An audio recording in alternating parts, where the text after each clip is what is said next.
is this is the area that I'm in now. It's called Skellige. It's like a chain of islands. Very, very pretty, especially the main island that I'm on here. It's snow-capped mountains and deep valleys and everything. It's beautiful. It reminds me of like a Scots-Irish kind of feel to it. Take it easy. Or Nordic, sorry. That's it, Roach. But sorry, I didn't even show you the other areas. This is all the different areas that's in the full game. I haven't even been to Toussaint yet. It's one of the DLC areas. I haven't even stepped foot in there. White Orchard is where you start, and this is just the starter area where it's basically like a tutorial. It's still very large, so and I'm going to try my very best to keep from spoiling anything here. I'm going to try to do side quests, things like that, show you a bit of what this game has to offer, without giving away the story, because the story in this is very, very good. And like I said before to a few of my friends and everything, if you'd like to read, the Witcher books are fantastic. There's a total of 4 of them. The games take place after the books, and Andrzej Pawlowski, the writer of the Witcher series, worked very closely with CD Projekt with this game, and it just all kind of goes together so beautifully. And to see characters from the books come into this game, and see, because this is the final Witcher game as well, and to see it all kind of come to a close, it was amazing. For somebody like me that was a fan for years.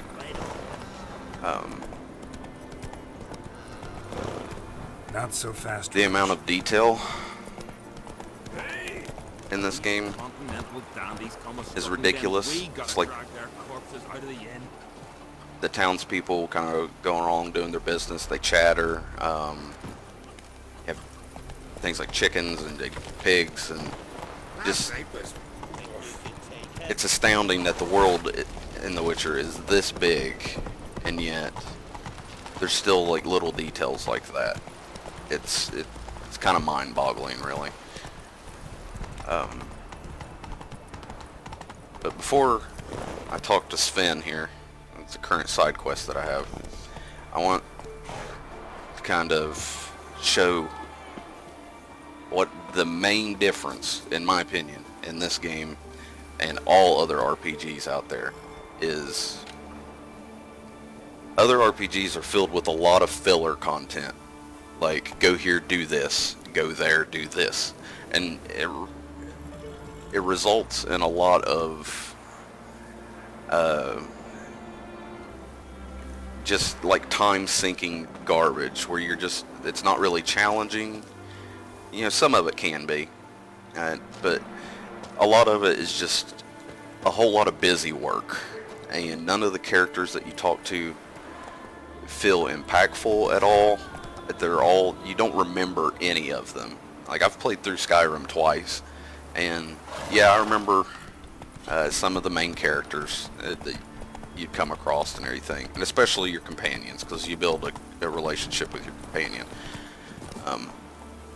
But none of the just no-name people that I did fetch quests for, I don't remember any of those people. But The Witcher, there's so much character with everyone that you talk to. Every quest giver has personality. There's dialogue. There's a story behind every single side quest. It's just more impactful, I feel. And where each one's a little bit different, you never feel like you're just doing the same thing over and over and over again. Come on now. So, this is just one of the side quests that's in this game. And if my memory serves me right, We've offended him, Sven. The woodland spirit seeks revenge. This here is him saying we've strayed from the old paths. Offended him? The monster's killed 5 already. He doesn't give a rat's arse about paths or tracks or me or you. He's a plowing beast from the plowing forest. Split his ribcage. A strong one, this spirit of yours. That's so. And who might you be?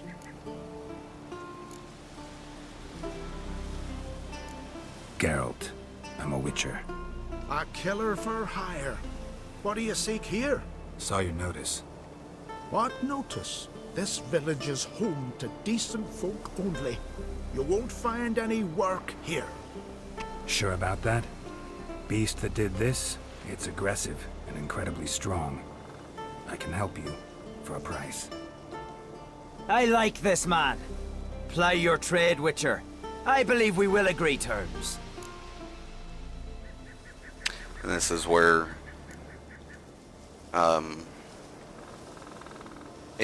anybody that's ever played Mass Effect will kind of feel at home with the dialogue choices that you have.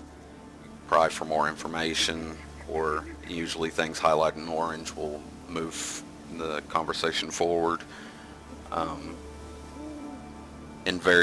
it's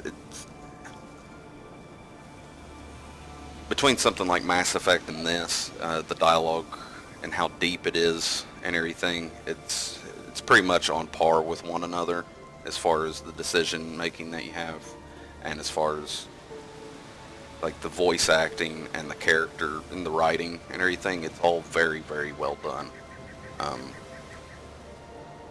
So anybody that's a fan of Mass Effect will definitely appreciate the way that you talk to people in this. You said the creature wants revenge. Why? For what? Our forefathers hunted with spear and knife. This pleased the woodland spirit. He let us live in peace. We never knew hunger. He killed back then too. He's always killed. How many lads died trying to become hunters? Now, since our hunters died in the war, the beast turned even more bloodthirsty. We are ungreat. What others buy with gold, we buy with our lifeblood. We are slaves to fear spread by blind fools like you. These woods are ours. High time we put an end to this beast.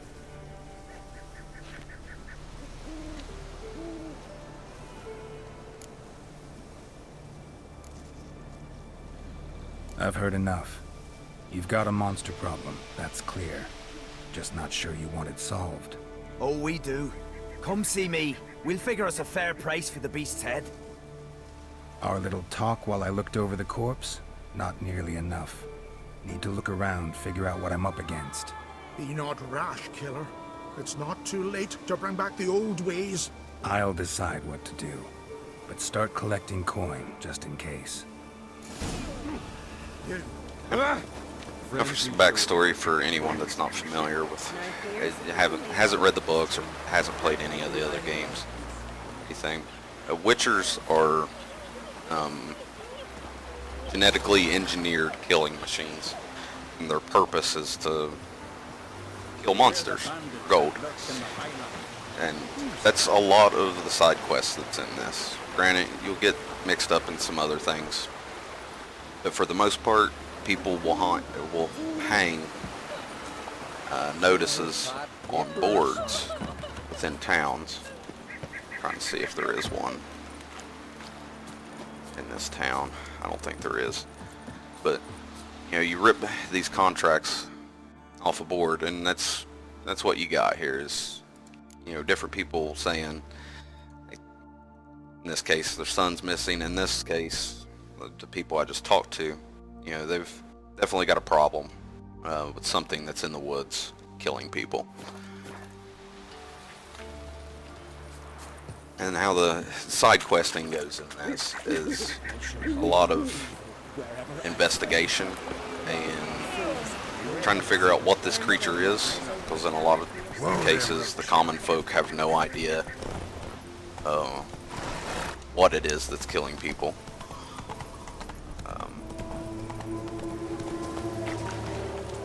Harold has this... He's got heightened senses as a mutant, so you can investigate. Get clues. Got a trail to follow. Wonder where it leads.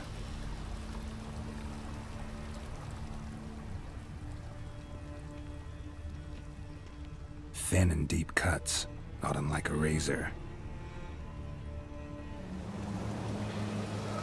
Since we're just in some downtime here, this scene right here kinda, I don't know how well it'll show through on like YouTube, but this is what makes this game absolutely gorgeous. You have the sunrise coming up off this ridge in front, and you have the God rays cutting through trees. It's beautiful. But since we're in some downtime, just examining the woods here, I'll show you guys a little bit of the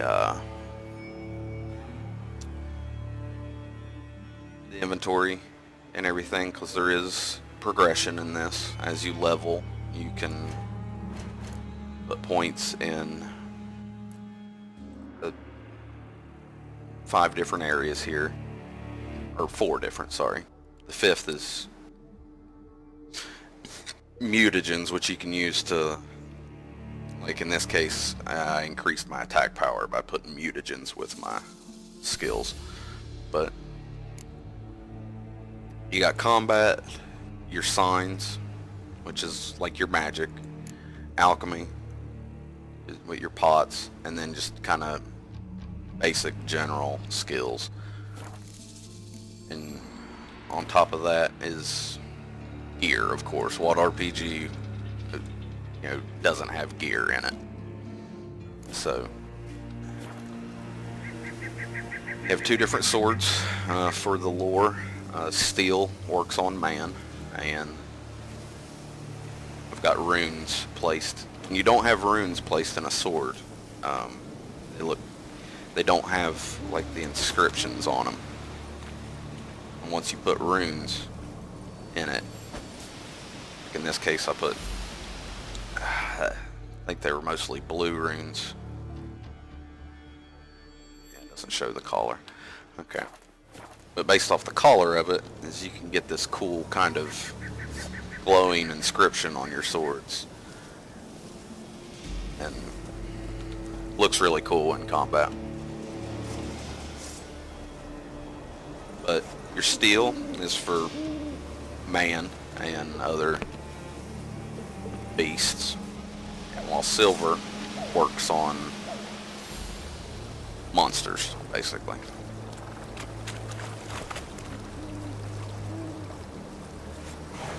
And it's that level of depth that's in the combat system that is also really fun, because you'll have monsters that have weaknesses to certain things, and as you investigate and find out these things, you have a bestiary. You can look up all kinds of different monsters and creatures. Necrophages are usually things that feast on the dead, kind of scavengers. Insectoids are basically giant insects. You have hybrids, which are succubi, sirens, and such. But for the sake of argument, let's take a look at vampires. He's vulnerable against puffball bombs, vampire oil, and my Igni sign. You can use this information, well, you kind of have to use that information in combat with them, especially on, I play on normal difficulty. If you played on easy, you could probably just kind of button mash and still kill these things, but on harder difficulties, you have to know what their weaknesses are and kind of use that to your advantage to have any hope of killing these things. Smashed bones. That takes strength. No point in trying to parry its blows. also get valuable information like that. You know, whatever this thing is, there's no point in me even trying to block against it. I gotta keep my distance.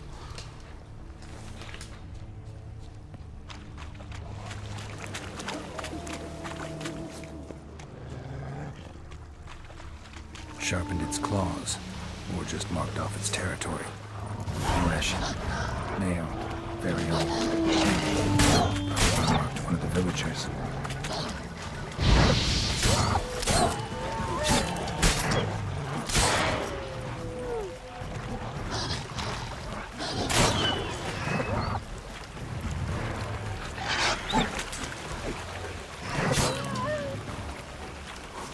Still a little pack of wolves. Nothing really to concern myself too much with. Be a nuisance. Especially if I end up getting entangled with something else.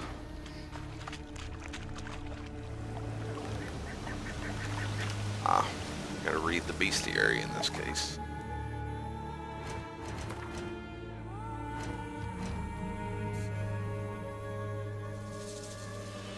This a relic? A lesson. Now, this is what's in these woods. Ah, woodland spirit. There we go. Let's see, relic oil and igni. I think I have relic oil.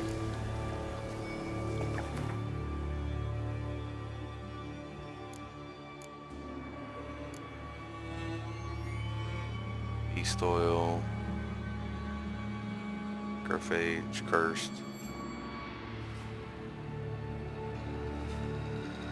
Don't think I do have relic oil.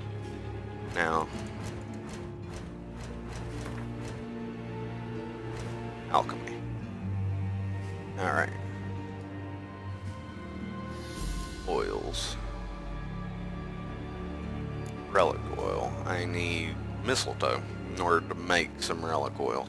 The way like alchemy works in this, once you make something, like you have it, and then you just need alcohol to kind of replenish it. You don't have to keep crafting the same thing over and over again, like in something like Fallout, for instance. You can make it once, and then as long as you have some alcohol on you, you can replenish that. Finding alcohol usually isn't an issue.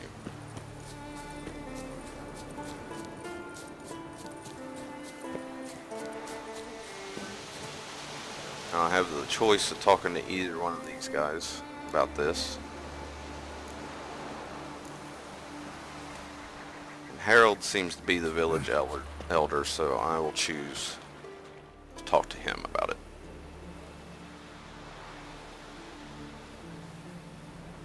Didn't have many friends, did he?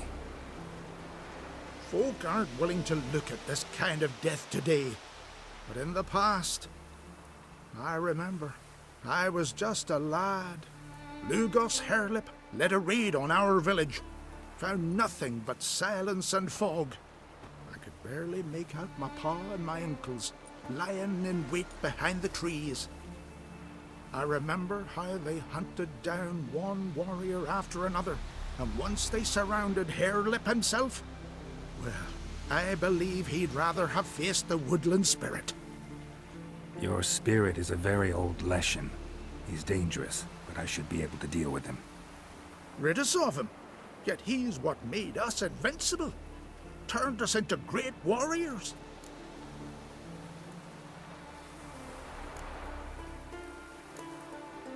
Back by the tree, you said you know another way to stop the Leshen.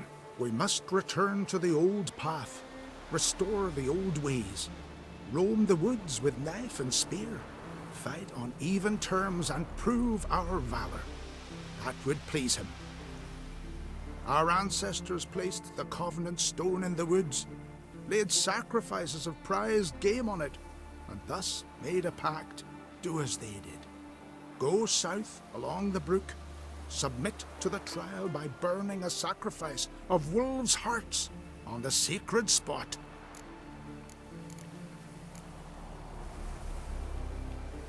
And here's even more choice of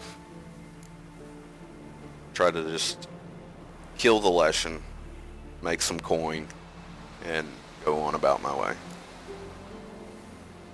Or this is the village elder, and I will choose to try to respect Fine. the ways I'll of his try it people. your way. But if it fails, I'll have to kill the beast. Wise choice. The spirit will subject you to trial, but you cannot succumb. Succeed in renewing the covenant, and I'll spare no gold in rewarding you. Okay. And I can even talk to Sven. Well, or I could just go on and try to do it his way. What do you think? But I think, I'm not wanting this video to run too long. I don't want to take up a bunch of people's day that are checking it out and everything. I'm mostly doing this for some friends that are wanting to kind of see what it's about and get a little bit of a feel for it. And I think what I've shown so far is somebody can get a pretty decent idea of whether they would enjoy something like this or not. I've had a lot of friends play this. Everyone I know, with the exception of one person, has absolutely loved it. It's, I'm putting it on a pedestal here, but I will go over some of its flaws, because it is not perfect by any means. But like see, that was actually relatively smooth. But like the way jumping works in this game is kind of clunky. The way Geralt moves sometimes through the environment, it's not the smoothest in the world and everything. They definitely could have used some work there. And your horse, Roach, this guy will piss you off about 90% of the time. The world is complex. It's got a lot of trees and just fence posts and just a lot of things for like AI to get hung up on. And the problem with Roach is by the way the game's coded and everything, the way it's supposed to work is Roach is supposed to stay on trails as long as you just hold the sprint key. And for the most part that works, but see, he just lost his way and he'll just kind of run all over the place. If you try to correct while he's trying to get back on the path, it can be the most frustrating thing in the world sometimes. So this is not a perfect game by any means. It's got some little quirks about it that can drive some people crazy. But as far as content, story, and depth, I've never played another RPG that can even touch it, really.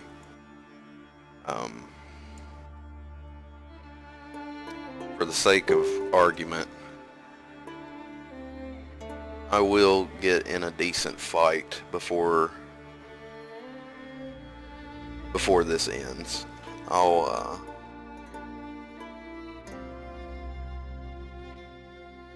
go ahead and I don't know if I'm a high enough level yet or not, but there is a pretty nasty critter that's hanging around. I want to say here. I think that's where he's at. So just put a marker there and show you some combat before I wrap this up. Yeah, he's up here. This is a fiend. Fiends are one of the largest creatures in the game. They're very, very deadly. The Fiend. They're no joke.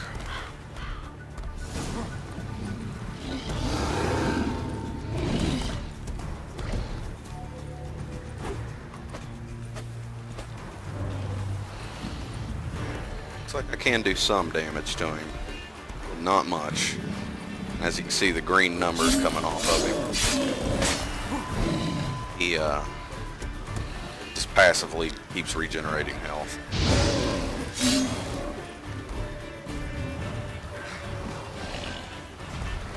Which makes him a pain in the ass.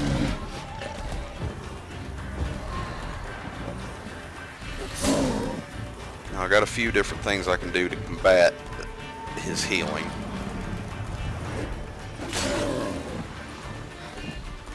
Remember, I've mentioned the bestiary.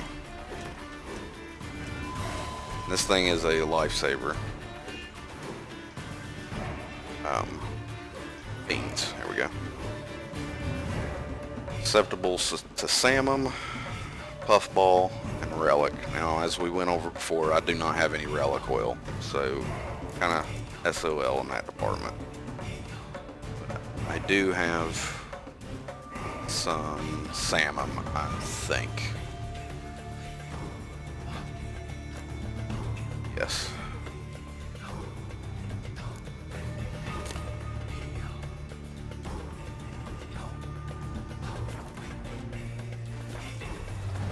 And also take a Thunderbolt potion, make it hit a little bit harder.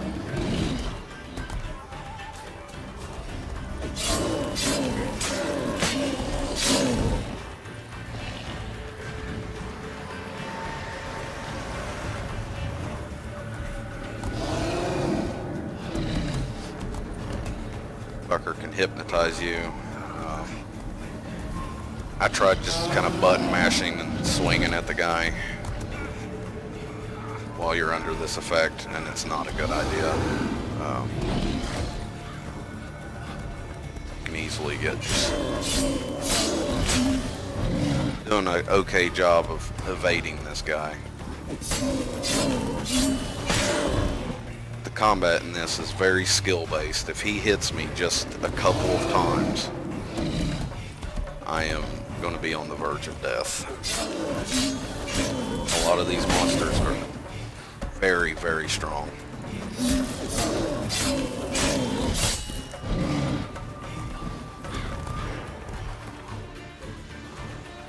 And a lot of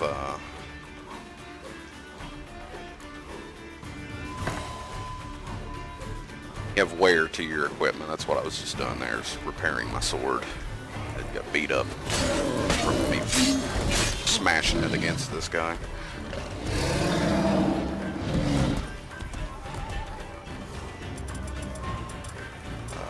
Salmon. Okay.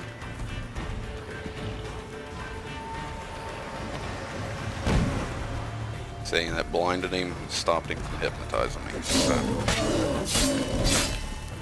bestiary is very, very good information. You kind of have to read up on these critters and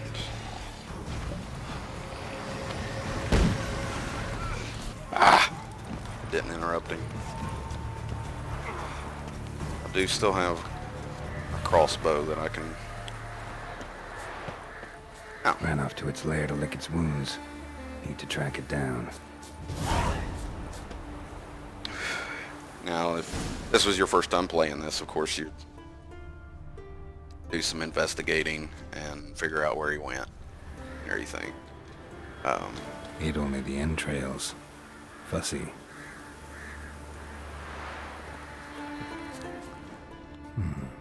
Might want to look around some. That wolf head medallion there is, I'm sure some of you might be wondering what the whole wolf head is all about. I don't know how well YouTube will pick it up, but his medallion around his neck, it's the wolf head. That's the insignia of the School of the Wolf. And lore-wise, there's a few different Witcher schools. There's the school of the snake, or the viper, sorry. The school of the wolf, and the school of the cat, and the school of the bear. And Geralt is a student of the school of the wolf. And that's the reason why he wears that medallion.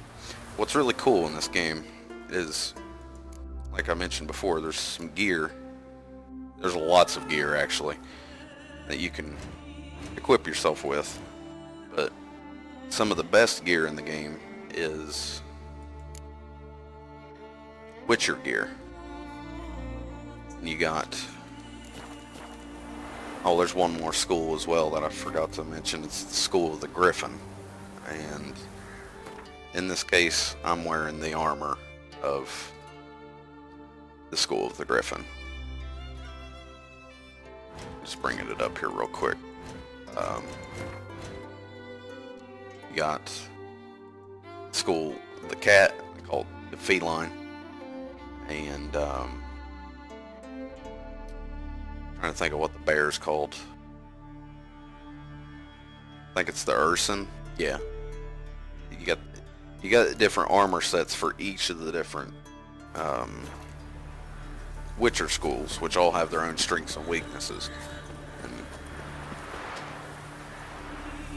so on top of all the numerous side quests in this, there's also treasure hunts where you can try to find these sets of Witcher gear. And that's what that head was back here, is that wolf head there, wherever it was. It was here, yeah. Is basically a tall tale sign that there's a piece of the School of the Wolf here somewhere. I'm not going to bother trying to do all that right now. Like I said, didn't want this to run too long, and it already has ran a little bit longer than I would have liked it to. Let's go. So I hope this can persuade some of my friends to, give this thing a try. Whoa there, it's- Roach. Games like Dark Souls have their popularity from their difficulty. And Whoa. Players that like to be challenged and overcome, skill-based combat and everything. The Witcher kind of fell kind of in between games like Skyrim and which is very gear and level dependent. You can get to a point in Skyrim to where you can just stand there and tank through anything and like one-shot creatures and shit like that.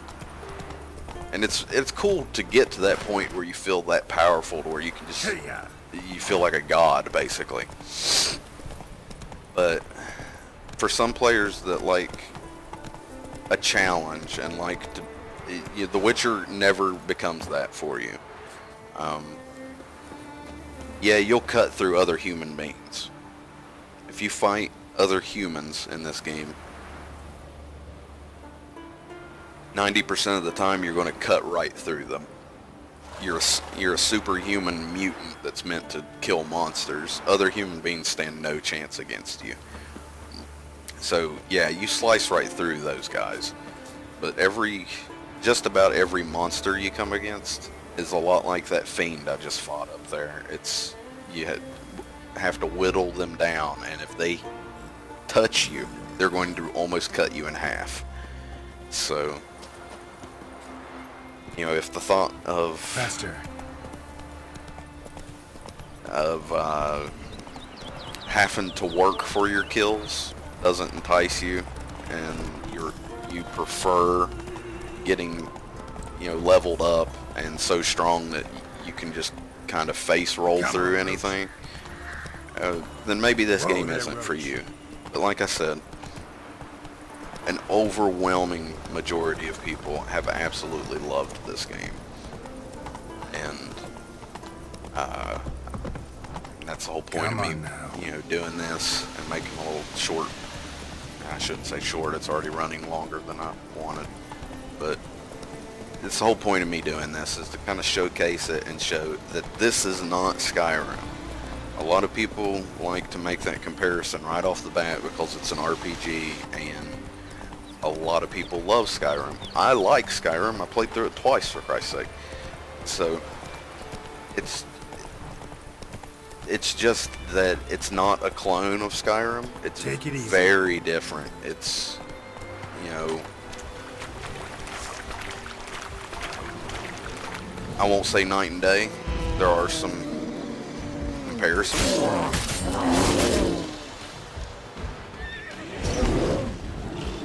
What now, you piece of hell?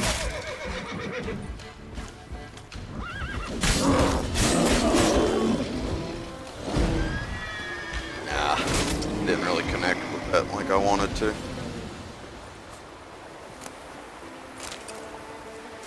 So, like I said, you can get to a point where you're stronger. Like I said, that bear hit me a few times and he only knocked maybe close to a quarter of my health off. So, you know, it's not as brutal as I tried to make it out to be earlier. It's just, there is a lot of skill in the combat for it. Positioning, dodging, blocking, they're all very important things.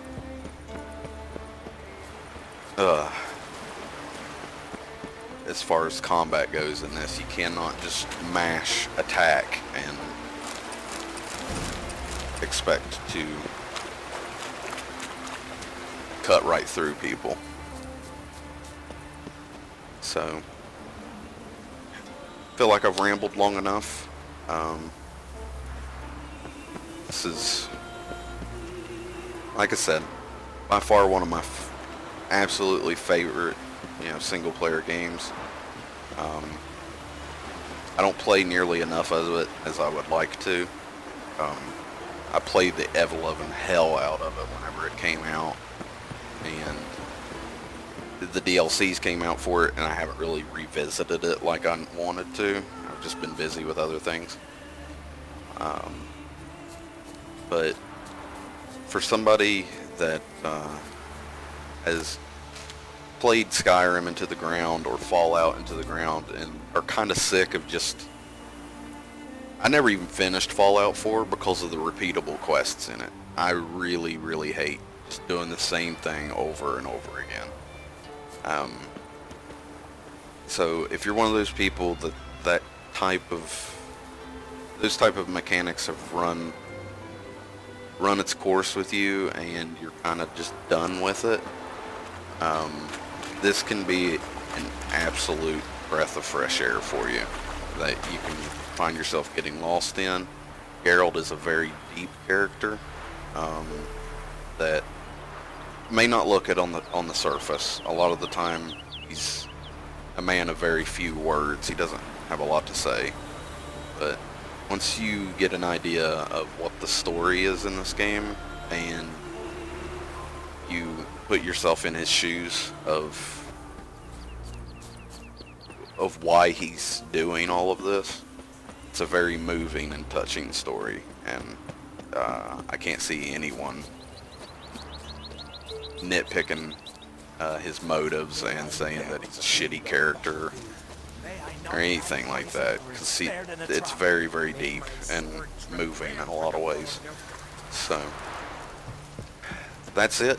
I've rambled far too long, and I hope that this has shed some light on some people, and if anybody, it shows me who has watched while I've been doing this and everything. There's been a couple of people kind of hop in and out while I've been doing it, but if any of my friends you know, like to watch, is one of those people that kind of like to watch games instead of play them themselves, I'm more than happy to stream. My problem is I really don't get very many people watching me, so most of the time I don't even do it. But if this is a game that you would find interesting and would like to watch more of, by all means just comment on it and let me know. And maybe I can play for a little bit here and there, and I'll let everybody know whenever the stream's up. That way you can check it out even more if you'd like to. But this is kind of a basic introduction as to what's going on in this game, and I hope everyone has enjoyed. So that's all for me, and I'll catch you guys next time.